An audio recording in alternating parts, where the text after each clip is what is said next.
Bismillahirrahmanirrahim. Assalamualaikum warahmatullahi wabarakatuh.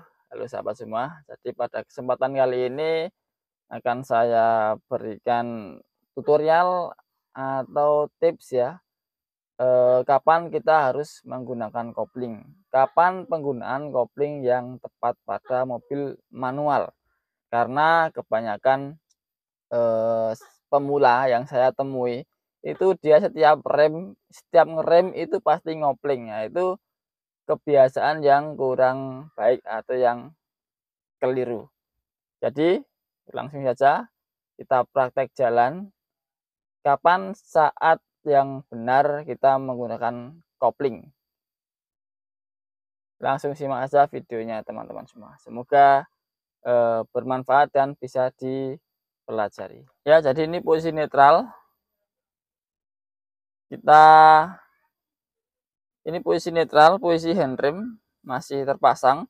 Sebelum kita lepas handrem, kita injak rem kaki agar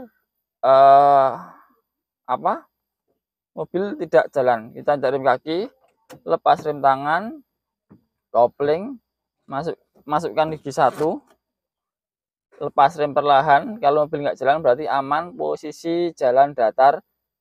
Kemudian cukup kita lepas kopling aja. Ini mobil udah jalan. Ya, ini seperti di turunan depan ini, saya harus menginjak rem dan kopling. Kenapa? Karena saya berjalan pelan. Tidak mungkin di jalan seperti ini kita cepat. Dan ini RPM di bawah 1000 ya, sekitar 600-an. Nah, ini kita harus menginjak rem dan kopling ya. Karena ini kalau kita tidak injak kopling, pasti mesin mati. Karena RPM-nya kecil sekali. Ini sekitar 500 apa 600 RPM. Nah, jadi pada kondisi seperti ini kita harus injak rem dan kopling. Setelah turun kita lepas rem, kita lepas kopling perlahan. Kalau kurang cepat kita tambah gas. Agar lebih nyaman kita kopling, angkat gas, oper gigi 2, lepas kopling, injak gas ya.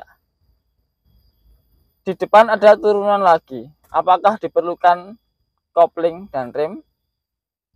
Jawabannya karena ini gigi 2, kita rem dan kita kopling. RPM di bawah 1000 ya, di bawah 1. Karena di jalan seperti ini kita tidak mungkin cepat ya. Masa mau ngebut di jalan kecil seperti ini nanti berbahaya. Jadi kita gunakan rem dan kopling. Kita klakson karena dari depan kelihatan. Setelah turun kita lepas rem, kita lepas kopling, kita tambahkan gas. Oke. Jadi salah satu fungsi kopling itu untuk menjaga agar mesin kita tidak mati. Ini di RPM 1001 aja ini masih enak ya. Maksudnya mesin belum mati. Kita tidak perlu untuk ngopling. Oke. Selanjutnya di depan sini ada turunan lagi. Apakah kita perlu kopling apa enggak? Apabila kita tidak terlalu lambat, kita tidak perlu kopling. Seperti ini contohnya.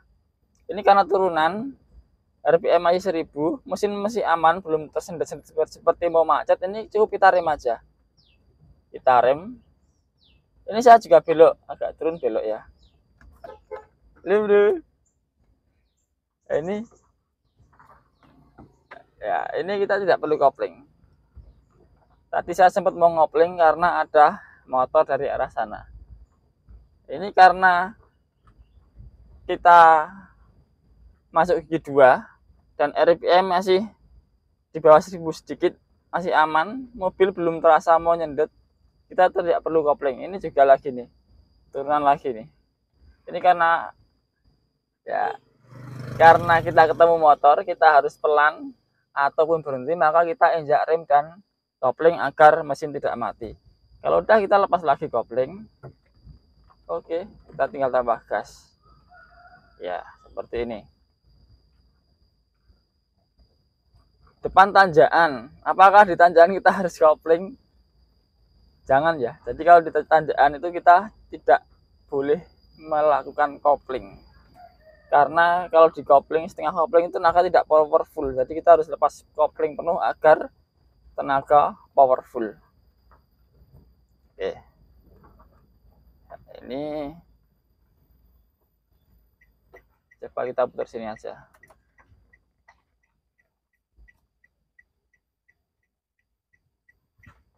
Oke, kita putar sini aja.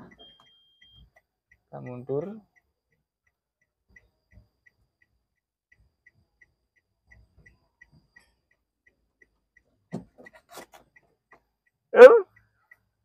Ya, ini sekarang kita turun lagi nih. Ini 1, saya masukkan 2. Ini saya diturunkan lagi. Ini tidak perlu kita kopling, hanya cukup kita rem saja ya, teman-teman semua ya. Cukup kita rem aja, tidak perlu dikopling. Ya.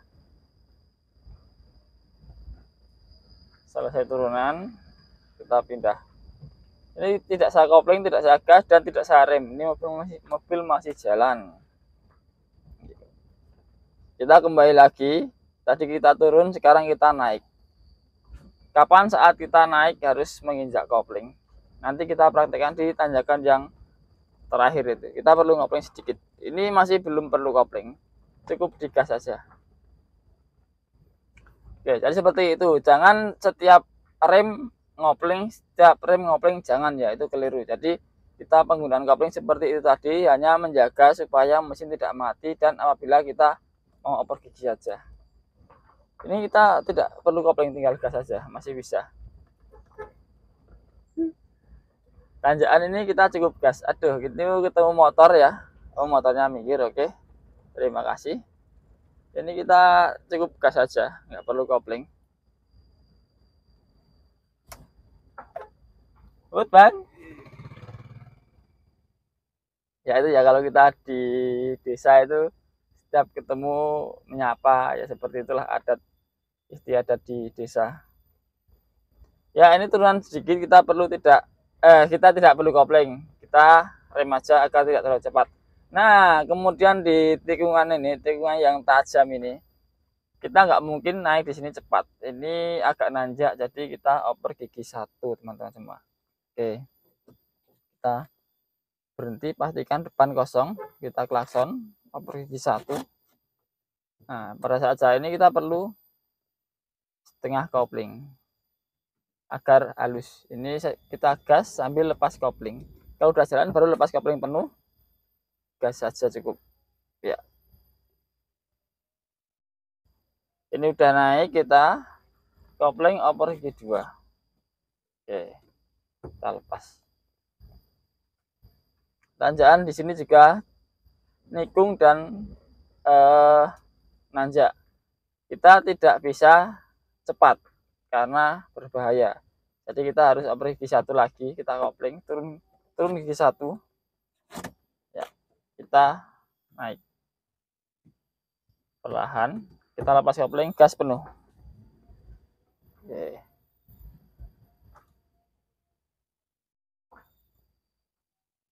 Ya. Oke, jadi kira-kira seperti itu kapan penggunaan kopling yang benar ya. Jadi jangan setiap rem kopling. Soalnya saya pernah ngajarin temen itu, dia setiap rem kopling itu saya marahi. Karena kalau kita turunan, kita rem, kita kopling itu malah engine B-nya nggak main. Jadi mobil itu seperti kayak nyelonong. Nah, itu. Jadi kita harus bisa membedakan antara rem dan kopling di mobil manual ini. Oke, sekian tutorial cara penggunaan kopling yang benar, kapan kita harus menggunakan kopling. Nanti kita tambah lagi di part berikutnya, tidak terlalu lama. Oke, terima kasih. Semoga lekas lancar buat rekan-rekan semua yang sedang berjuang belajar nyetir. Terima kasih. Wassalamualaikum warahmatullahi wabarakatuh.